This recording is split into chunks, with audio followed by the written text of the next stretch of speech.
warahmatullahi wabarakatuh. Perkenalkan, nama saya Regita Dwi Marinustardi, dan rekan saya ada Frida Amalia dan Selvi Setiawati. Saya dari kelompok 1, saya akan menjelaskan materi tentang sistem informasi akuntansi dalam e-bisnis. Untuk memenuhi salah satu tugas aplikasi sistem informasi akuntansi atau SIA. Ke pembahasan yang saya akan bawakan, yang pertama yaitu pendahuluan. E-bisnis untuk merujuk pada seluruh penggunaan tingkat lanjut dalam teknologi informasi, khususnya teknologi jaringan dan komunikasi, untuk meningkatkan cara organisasi melakukan seluruh proses bisnisnya.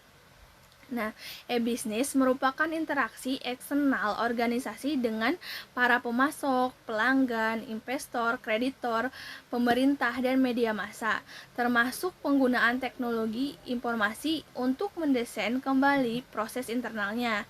Nah, pada era saat ini, perkembangan ilmu pengetahuan dan teknologi sangatlah pesat. Nah, perkembangan tersebut diikuti dengan penerapannya yang semakin intensif untuk kegiatan industri, bisnis maupun keperluan lainnya. Adapun pengertian dari e-bisnis yaitu e-bisnis kepanjangan dari elektronik bisnis, dapat diterjemahkan sebagai kegiatan bisnis yang dilakukan secara otomatis dan semi-otomatis dengan menggunakan sistem informasi komputer. Istilah yang pertama kali diperkenalkan oleh Lou Gerstner, seorang CEO perusahaan IBM. Ini sekarang merupakan bentuk kegiatan bisnis yang dilakukan dengan menggunakan teknologi internet. Nah, ada juga definisinya secara umum. E-bisnis adalah pertukaran informasi yang dimediasi secara elektronik di dalam organisasi dan eksternal untuk mendukung proses bisnis. Nah, ada juga definisi menurut IBM, yaitu sebuah transformasi dari kunci proses bisnis melalui penggunaan teknologi internet. Ada juga istilah e-bisnis yang digunakan untuk menggambarkan suatu bisnis yang dijalankan pada internet atau penggunaan teknologi internet untuk meningkatkan produktivitas dan keuntungan dari sebuah bisnis. Selanjutnya ada jenis-jenis e-bisnis, yaitu ada 4. Yang pertama B2C. B2C singkatan dari business to customer. Interaksi yang dimungkinkan oleh teknologi antara individu dan organisasi. Nah, business to customer menggambarkan kegiatan bisnis melayani konsumen dengan produk atau jasa. Contohnya atau misalnya, orang membeli sepasang sepatu dari pengecer. Nah, transaksi yang mengarah ke sepatu agar tersedia untuk pembeli yaitu pembelian kulit tali atau karet dan lain-lain, serta penjualan sepatu dari pembuat sepatu ke pengecer akan dianggap transaksi B2C. Nah, adapun karakteristik B2C, yang pertama, antara organisasi dengan perorangan, yang kedua ada nilai uang yang dilibatkan lebih kecil, yang ketiga ada transaksi tidak sering terjadi, yang keempat ada relatif sederhana.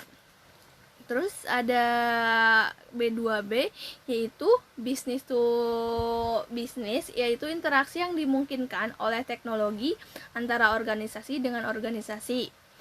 Nah, menggambarkan transaksi perdagangan antara perusahaan seperti antara manufaktur dan grosir atau antara grosir dan pengecer. Volume transaksi B2B jauh lebih tinggi dibandingkan volume B2C.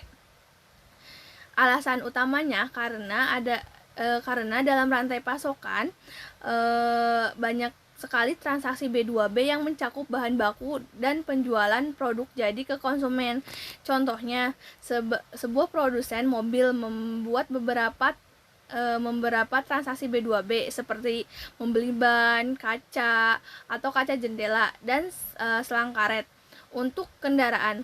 Transaksi terakhir adalah saat kendaraan jadi yang dijual kepada konsumen, yang merupakan transaksi B2C atau tunggal. Nah, karakteristik dari B2B yaitu yang pertama ada antar organisasi, yang kedua ada nilai uang yang dilibatkan lebih besar, yang ketiga ada hubungan yang kuat dan berkelanjutan, yang keempat ada pemberian kredit oleh penjual ke pelanggan, yang kelima lebih kompleks. Selanjutnya ada yang ketiga yaitu B2G. B2G yaitu business to government, yaitu interaksi terjadi antara organisasi dengan pemerintah. Nah, B2G memiliki karakteristik yang sama dengan B2B, sehingga B2G dapat dikelompokkan ke dalam B2B. B2G adalah turunan dari B2B yang sering disebut sebagai public sector marketing atau pemasaran sektor publik yang mencakup pemasaran, produk, dan jasa untuk berbagai tingkat pemerintahan, negara, bagian, dan lokal melalui integrated marketing communication atau komunikasi pemasaran terpadu seperti strategi public relation, komunikasi berbasis web. Nah, yang terakhir ada B2E, yaitu business to education, interaksi yang terjadi antara organisasi dengan pendidik. Sama halnya dengan B2G, B2E juga memiliki karakteristik yang sama dengan B2B. Selanjutnya ada pengaruh bisnis terhadap proses bisnis. Pengaruh bisnis dalam proses bisnis yang pertama ada pembelian dan inbound logistik, yaitu internet dapat meningkatkan aktivitas pembelian dengan cara mempermudah perusahaan mengidentifikasi calon pemasok dan membandingkan harga.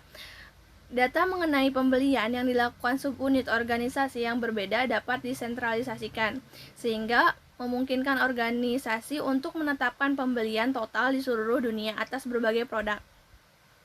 Yang kedua ada operasi internal, yaitu sumber daya manusia dan infrastruktur, yaitu teknologi komunikasi tingkat lanjut dapat secara signifikan meningkatkan efisiensi operasi internal. Meningkatkan akses ke informasi juga dapat secara signifikan meningkatkan perencanaan. Pada sumber daya manusia, aktivitas ini mendukung untuk efisiensi dan efektivitas dalam aktivitas utama. Selanjutnya yang ketiga ada outbound logistik, yaitu akses yang tepat waktu dan akurat atas informasi rinci tentang pengiriman memungkinkan penjual mengurangi biaya transportasi melalui cara pengiriman gabungan ke para pelanggan yang terdekat lokasinya satu dengan yang lainnya. Informasi yang lebih tepat waktu tentang penjualan dapat membantu pabrik mengoptimalkan jumlah persediaan yang ditanggungnya. Selanjutnya ada penjualan dan pemasaran. Nah, perusahaan dapat menciptakan katalog elektronik di website mereka untuk mengotomatiskan input pesanan penjualan. Nah, kemampuan ini tidak hanya memungkinkan para pelanggan menyampaikan pesan saat mereka menginginkannya, tetapi juga dapat secara signifikan mengurangi jumlah staf dengan cara meniadakan telepon, surat menyurat, dan pengiriman fake. Yang terakhir ada pelayanan dan dukungan purna jual. E-bisnis dapat secara signifikan meningkatkan kualitas dukungan purna jual ke para pelanggan.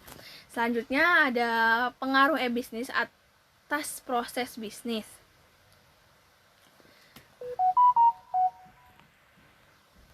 Pengaruh e-bisnis atas proses bisnis yaitu electronic data interchange, yaitu atau EDI adalah protokol standar ada sejak era tahun 1970 untuk secara elektronik mentransfer atau mengirimkan informasi antara organisasi serta dalam berbagai proses bisnis.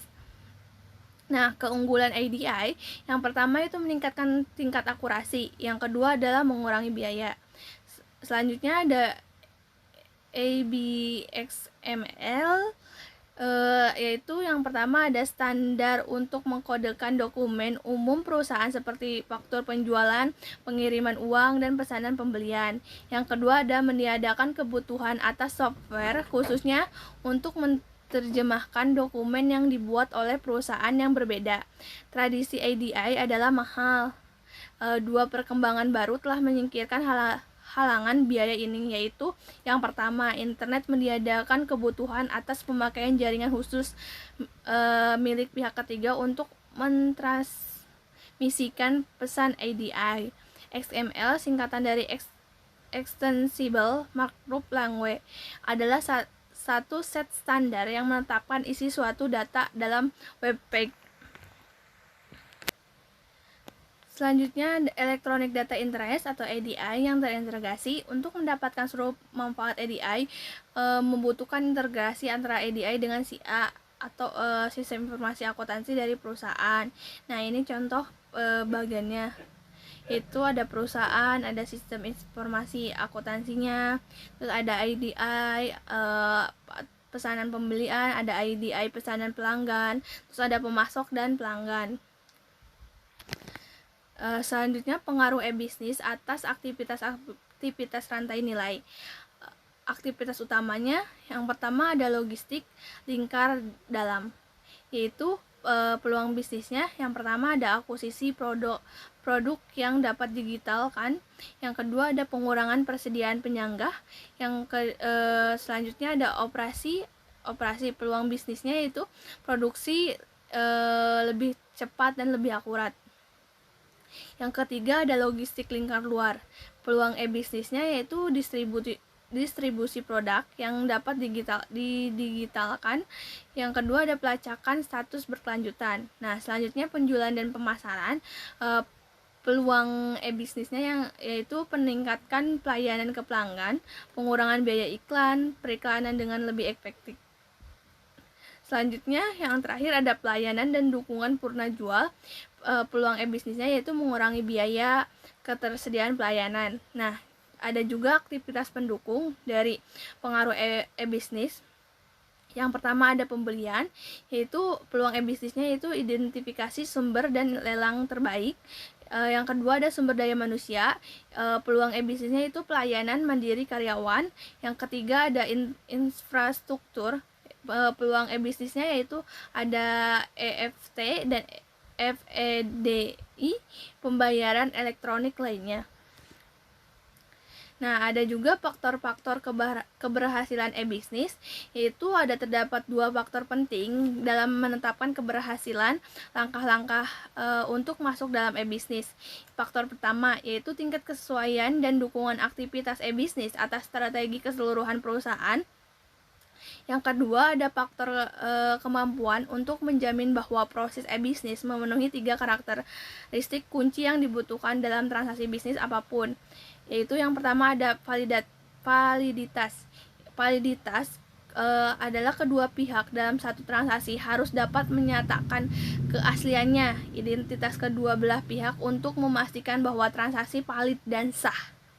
Nah, yang kedua ada integritas, yaitu kedua pihak dalam satu transaksi harus yakin bahwa informasi yang dipertukarkan akurat dan tidak diubah selama proses transmisi.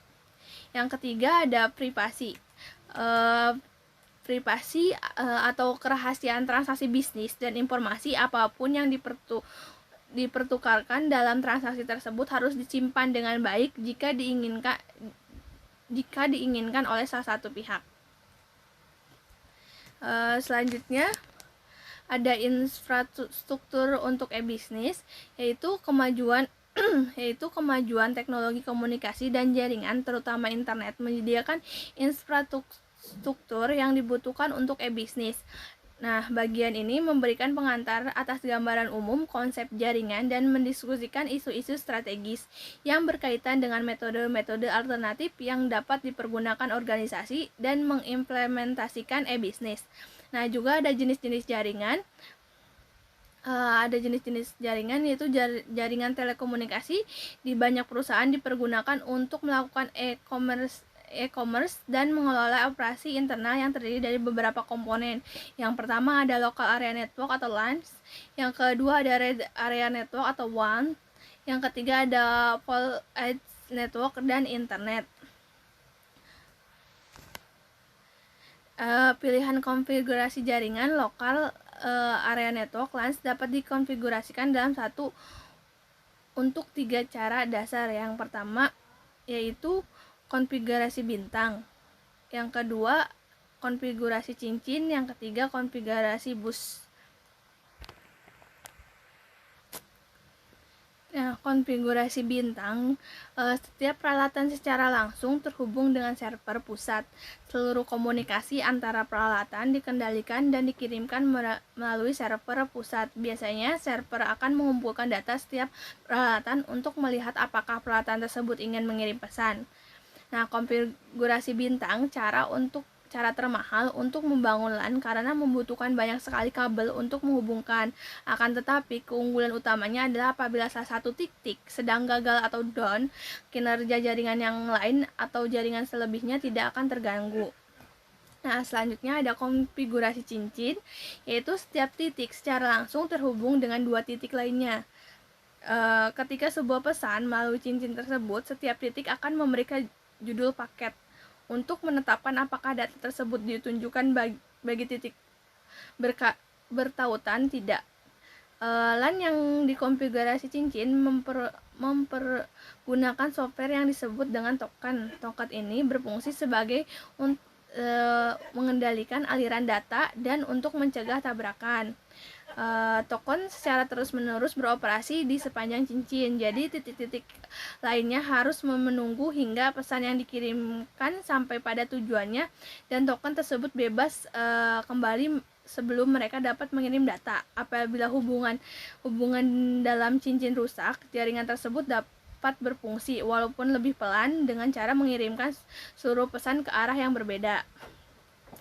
Selanjutnya ada konfigurasi bus, yaitu setiap peralatan dihubungkan dengan saluran utama atau yang disebut bus. Pengendalian konfirmasi desentralisasi melalui jaringan bus. Konfigurasi bus mudah untuk diperluaskan dan lebih murah untuk dibuat daripada konfigurasi bintang. Akan tetapi kinerjanya akan menurun apabila jumlah titik yang dihubungkan meningkat. Nah, selanjutnya ada software komunikasi, yaitu software komunikasi mengelola aliran data suatu jaringan. Software komunikasi didesain untuk bekerja dan berbagai jenis peraturan dan prosedur untuk pertukaran data. Nah, software ini melaksanakan fungsi-fungsi sebagai berikut. Yang pertama ada pengendalian akses. Nah, fungsi software ini yaitu menghubungkan dan memutuskan hubungan antara berbagai peralatan secara otomatis, memutar dan menjawab telepon, membatasi akses hanya pada para pemakai yang berwenang, serta membuat parameter seperti kecepatan, mode, dan arah pengiriman. Yang kedua ada pengelolaan jaringan. Pengelolaan jaringan pada software ini berfungsi untuk mengumpulkan data, untuk memeriksa kesiapan peralatan jaringan untuk mengirim atau menerima data, membuat peraturan antri untuk masuk dan keluar, dan menetapkan prioritas dalam sistem, mengirim pesan, dan mencatat aktivitas penggunaan dan kesalahan dalam jaringan. Yang ketiga ada pengiriman data dan file, itu software ini berfungsi untuk mengontrol pengiriman data, pesan dan file di antara berbagai peralatan. Yang keempat ada pendeteksi dan pengendalian atas kesalahan. Software ini berfungsi untuk memastikan bahwa data yang dikirimkan benar-benar merupakan data yang diterima. Yang kelima ada keamanan data, yaitu software ini berfungsi untuk melindungi data selama pengiriman dari akses pihak yang tidak berwenang. Sekian presentasi dari saya. Apabila ada kesalahan mohon maaf. Apabila tidak ada yang mau ditanyakan bisa langsung ditanyakan. Terima kasih atas perhatiannya. Wassalamualaikum warahmatullahi wabarakatuh.